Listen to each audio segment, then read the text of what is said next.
दोस्तों मैं जो आप लोगों के लिए एक ज़बरदस्त अच्छे अच्छे फाइनेंशियल वीडियो बनाता हूं कि कैसे आप पैसे इन्वेस्ट करके अच्छा रिटर्न बना सकते हैं। अच्छे अच्छे फंड्स के बारे में बताता हूं, अच्छी अच्छी एसआईपीज़ के बारे में बताता हूं, लमसम इन्वेस्टमेंट के बारे में बताता हूं। जब लोगों को बताता हूं कि कैसे आप अपने पैसे को इन्वेस्ट करके बड़ा पैसा बना सकते हैं, तो ऐसे भी बहुत सारे लोग होते हैं जो कमेंट करते हैं कि सर मैं तो बैंक में इन्वेस्ट करता हूं, मैं पोस्ट ऑफिस में इन्वेस्ट करता हूं, एफडी करता हूं, आरडी करता हूं, एलआईसी में इन्वेस्ट कर देता हूं। मतलब ऐसे पीएफ में मतलब पीपीएफ जो होता है, इन सब के जो स्कीम्स होती हैं इनमें इन्वेस्ट करता हूं, क्योंकि मुझे डर लगता है कि म्यूचुअल फंड पैसा लेके भाग जाएगी। मैं एसआईपी में इन्वेस्ट नहीं करता, मैं लमसम इन्वेस्ट नहीं करता, मैं म्यूचुअल फंड में इन्वेस्ट नहीं करता, क्योंकि मुझे डर लगता है कि पैसा लेके भाग गया तो, अगर मेरा पैसा डूब गया तो, कोई कंपनी भाग गई तो मेरा क्या होगा। मैंने जिस फंड में इन्वेस्ट किया है वहाँ पे अगर वो कंपनी मेरा पैसा लेके भाग गई तो मैं अपने पैसों को कहाँ खोजूंगा, किससे कंप्लेन करने जाऊंगा। तो ऐसे ऐसे लोग कमेंट करते हैं। तो मैं बताना चाहूँगा, आज उन लोगों के लिए मैंने वीडियो बनाया है कि अगर आपके मन में ऐसा डाउट है कि मैं बैंक में इन्वेस्ट करता हूँ, मैं post office, FD, RD, PPF ये सब में इन्वेस्ट करके पैसे बना लूंगा, तो ये आज मैं आपको बताऊंगा कि कैसे आप एक गलत धारणा में आज भी जी रहे हैं। ठीक है, तो मैं सबसे पहले मैं बात करूंगा उन लोगों के लिए कि सपोज करिए कि अगर आप बैंक में इन्वेस्ट करते हैं, एफडी, आरडी, पीपीएफ इन सब स्कीम्स में इन्वेस्ट करते हैं, तो मैं आपको एक चीज बताऊंगा, इन सब का अगर आप रिटर्न देखेंगे, जब आप गूगल पे जाइए, गूगल पे जाके आप सर्च करिए कि बेस्ट फिक्स डिपॉजिट एफडी, जो बहुत ज़्यादा पॉपुलर है पिछले ज़माने में। जब आप देखेंगे, जब पहले के जो लोग इन्वेस्ट करते थे, ये जो एफडी, आरडी, जो इस टाइप का जो इन्वेस्टमेंट है, ये पिछले ज़माने का एक टाइप से इन्वेस्टमेंट आप कह सकते हैं, नए ज़माने का इन्वेस्टमेंट नहीं है ये, क्योंकि ये उन लोगों के लिए है जो एकदम सेफ खेलना चाहते हैं और ज़्यादा पैसा नहीं बनाना चाहते। ठीक है, तो आप एक चीज़ देखिए, जब आप इनका रिटर्न देखिए, आप गूगल पर जाके सर्च करिए या आप बैंक में भी जाके पूछ सकते हैं कि बेस्ट, सबसे ज्यादा रिटर्न देने वाला एफडी स्कीम क्या है। आपको 6 से 7% से ज्यादा का रिटर्न देखने को नहीं मिलेगा। बहुत ज्यादा अगर आपने अच्छा किसी में किया या आप अगर सीनियर सिटीजन है तो आपको हो सकता है 8% तक का रिटर्न मिल जाए, उससे ज्यादा रिटर्न आपको नहीं देखने को मिलेगा। आप या तो बैंक में जाके पूछ लीजिए या आप गूगल पे, नेट पे खुद सर्च करिए कि बेस्ट एफडी, आरडी का रिटर्न कितना है, तो आप पाएंगे कि आपको मैक्सिमम 7 से 8% से ज्यादा का रिटर्न आपको नहीं मिलेगा। ठीक है, वहीं पर आप इन्फ्लेशन रेट देखिए, आप गूगल पे जाइए, हमारे देश का इन्फ्लेशन रेट का मतलब होता है महंगाई दर।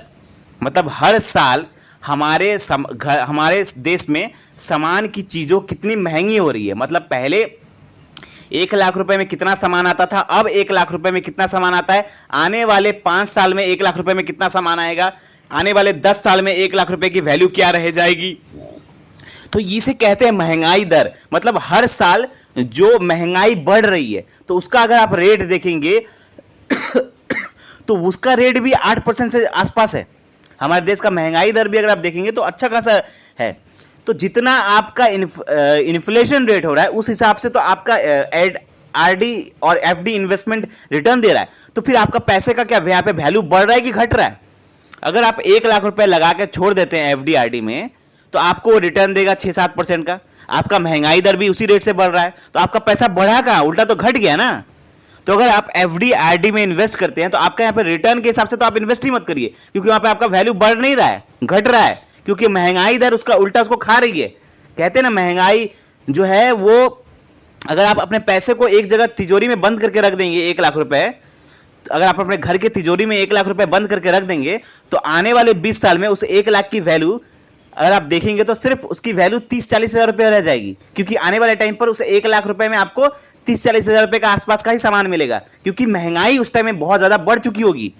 तो आप अगर ऐसे चीजों में इन्वेस्ट करेंगे तो आप, ये जो होती है एफडी, आरडी, एलआईसी, ये सब के जो स्कीम्स होती है, ये सब कहीं ना कहीं पुराने जमाने का इन्वेस्टमेंट कहा जाता है। जब पहले के लोग जो अपने दादा परदादा जो होते थे, वो लोग कहते थे हाँ बैंक में एफडी कर दो, आरडी कर दो। ठीक है, अब मैं यहां पे आपको बताना चाहूंगा कि एसआईपी में जो लोग कहते हैं कि एसआईपी, अगर आप एसआईपी म्यूचुअल फंड में इन्वेस्ट करें तो पैसा लेके अगर भाग जाएगी, ऐसा मन में लोगों का डाउट होता है। मैं डाउट क्लियर कर देता हूं आपका। ठीक है, कैसे भाग जाएगी मैं आपको बताता हूं। सपोज करिए कि आपने किसी फंड में एसआईपी किया तो वो जो रिटर्न देती है, अगर आप अच्छे फंड्स में, अगर मैंने बहुत सारे अच्छे अच्छे फंड्स का वीडियो बताया हुआ है आप लोगों को, आप लोग जाके चेक कर सकते हैं कि वो फंड्स जब से मार्केट में आया तब से वो लोग 20-25% का रिटर्न दे रहे हैं, मतलब 20% से ऊपर का रिटर्न दे रहे हैं। फिर भी अगर आप कैलकुलेशन के लिए 15% का रिटर्न पकड़ते, चलिए 15%, ज्यादा नहीं, तो भी आप अपने इन्फ्लेशन को बीट कर सकते हैं। इन्फ्लेशन रेट 7 से 8% का है, अगर आप रिटर्न अच्छा से बना के देंगे 20% का, 15% का, तो आप इन्फ्लेशन को रेट कर पाएंगे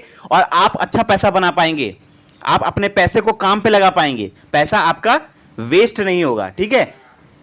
तो चलिए ये तो हो गया रिटर्न की बात। लेकिन अगर पैसा भाग गया, मतलब एसआईपी कर रहे हैं, कोई कंपनी भाग गई, ये हो गया, इस पे मैं बात करता हूं, ठीक है। चलिए किसी भी फंड का अगर मैं बात करूं, तो अगर आप किसी भी फंड में इन्वेस्ट करते हैं, ठीक है, तो अगर आप देखेंगे, जब आप किसी म्यूचुअल फंड में इन्वेस्ट करते हैं, किसी भी कंपनी का म्यूचुअल फंड में इन्वेस्ट करते हैं, किसी अच्छे में, किसी ऐसे आलतू फालतू म्यूचुअल फंड के बारे में बात नहीं कर रहा, मैं ऐसे फंड के बारे में बात हूं जो ऑलरेडी, जिनका 15-20 साल हो चुका है मार्केट में, जो कंटिन्यूस चल रहे हैं, रेपुटेटेड म्यूचुअल फंड्स हैं, इनके बारे में मैंने बहुत बार वीडियो में बताया हुआ है। तो अगर किसी फंड का, चलिए मैं एक एग्जाम्पल के लिए आपके लिए लेता हूं, एक निपॉन इंडिया का स्मॉल कैप फंड है, आप सबको पता होगा।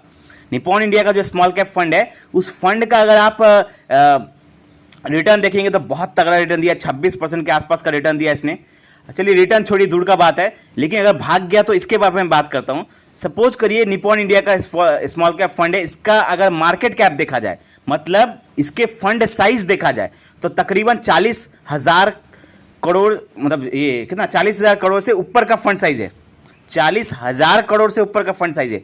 आप मुझे बताइए, क्या किसी फंड हाउस के लिए इतना आसान है कि वो 40 करोड़ रुपए बेचकर भाग जाएगी? इतना आसान है क्या किसी भी फंड? ऊपर से ये जो म्यूचुअल फंड्स होते हैं, कोई भी म्यूचुअल फंड हाउस खोलना इतना आसान नहीं होता, बहुत सारे टर्म एंड कंडीशन को फॉलो करना पड़ता है। Security exchange board of India, SEBI, जो गवर्नमेंट द्वारा रेगुलेटेड एक बॉडी है, जो कि म्यूचुअल फंड और शेयर मार्केट को रेगुलेट करती है, तो ये जो है इनके ऊपर कड़ी निगरानी रखती है। सेबी द्वारा बहुत सारे रूल्स एंड रेगुलेशंस है, बहुत सारे ऐसे टर्म एंड कंडीशन है जिन्हें फुलफिल करना होता है, और सिर्फ बनाने के टाइम पे नहीं, म्यूचुअल फंड हाउस बनाने के टाइम पे नहीं होता है, जब म्यूचुअल फंड हाउस चल रहा है, लोग इसमें पैसा इन्वेस्ट कर रहे हैं, उस टाइम भी उन्हें बहुत सारे रूल्स एंड रेगुलेशन को फॉलो करके चलना पड़ता है। अगर रूल्स एंड रेगुलेशन फॉलो नहीं करते, उन पर पेनल्टी लगता है, उन पर सेबी उन्हें बैन कर सकती है, बहुत सारी चीजें होती है। तो इतना आसान नहीं होता म्यूचुअल फंड हाउस, मतलब जो लोग कहते हैं कि भाग जाएगी, इतना आसान नहीं होता भागना। इतना बड़ा पैसा, इतना बड़ा इन्वेस्टमेंट लेके भागना इतना आसान नहीं होता। तो इतना आसान नहीं है कि अगर आपके पैसे लेके भाग जाएगी, तो इसमें डरने की जरूरत नहीं है। और अगर कोई कंपनी अगर दिवालिया भी घोषित होती, कोई म्यूचुअल फंड अगर दिवालिया भी घोषित होता है, तो सेबी द्वारा ऐसा रूल्स एंड रेगुलेशन है कि उसे अपने इन्वेस्टर को पहले, अपने इन्वेस्टर को पैसा चुकाना होगा। जो लोग इसमें इन्वेस्ट करके लगे उनको पैसा चुकाना होगा, जितना उनकी फंड की वैल्यू है उसके हिसाब से उन्हें बेच के निकलना होगा। पिछले कुछ महीने पहले स्ट्रेस टेस्ट हुआ था, जितने भी स्मॉल कैप और मिड कैप कैटेगरी के फंड्स था, उनका स्ट्रेस टेस्ट सेबी ने लिया था। उसमें बताया गया था, सारे फंड्स ने बताया कि हाँ, अगर हमें एक बार में पैसा देना हुआ अपने इन्वेस्टर को, तो हम कितने दिनों में दें। किसी फंड ने कहा कि हम 15 दिन के अंदर चुका सकते हैं, किसी फंड ने कहा कि हम 20 दिन के अंदर चुका सकते हैं। तो सेबी उन पे कड़ी निगरानी रखती है। तो इतना आसान नहीं होता, जो कि सरकार द्वारा निगरानी रखी जाती है, तो इतना आसान नहीं होता कि किसी भी फंड का, किसी भी एसआईपी म्यूचुअल फंड आपका पैसा लेके भाग जाएगी। इस डर में मत रहिए। आप अगर अपने पैसे को इन्वेस्ट नहीं करेंगे तो कहीं ना कहीं आप पीछे रह जाएंगे आने वाले जमाने से, क्योंकि अभी जमाना जो है वो आपका एफडी आरडी का जमाना नहीं है। अभी जमाना है आपको म्यूचुअल फंड आप इन्वेस्ट कर सकते हैं, शेयर मार्केट में इन्वेस्ट कर सकते हैं, क्रिप्टो करेंसी में इन्वेस्ट, ऐसे नए नए टेक्नोलॉजी आ गई है जिसपे लोग ज़्यादा पैसा बना सकते हैं। तो एफडी आरडी में इन्वेस्ट करके आप इन्फ्लेशन को बीट नहीं कर पाएंगे, तो उससे आप इन्वेस्टमेंट करना ना करना एक बात हो जाएगी। इसीलिए मैं कहना चाहूँगा एफडी आरडी भी उन लोगों के लिए है जो सीनियर सिटीजन है, जो मतलब जिनकी उम्र बहुत ज़्यादा हो चुकी है, उन लोगों के लिए एफडी आरडी है। आप जैसे जो यंगर जनरेशन है, जो थोड़ा बहुत रिस्क ले सकते हैं, उन लोगों के लिए एफडी आरडी नहीं है। एफडी आरडी अगर करना भी है तो आप 60 साल के ज़्यादा के हो चुके हैं तब आप कर सकते हैं, लेकिन आप नए जनरेशन के लोग हैं तो आपको एफडी आरडी बिल्कुल नहीं चुनना चाहिए। आपको डेफिनेटली आपको म्यूचुअल फंड में डेफिनेटली इन्वेस्ट करना चाहिए, क्योंकि लॉन्ग रन में आपका जरूर बहुत मोटा पैसा बना के देगा। तो आई होप आपको मेरा ये पूरा बात समझ में आया होगा। कोई भी डाउट है, कोई क्वेश्चन है, तो आप हमें कमेंट में पूछिए। वीडियो अच्छा लगा तो लाइक करें, और ऐसे जबरदस्त वीडियो पाने के लिए हमारे चैनल को सब्सक्राइब करें। धन्यवाद।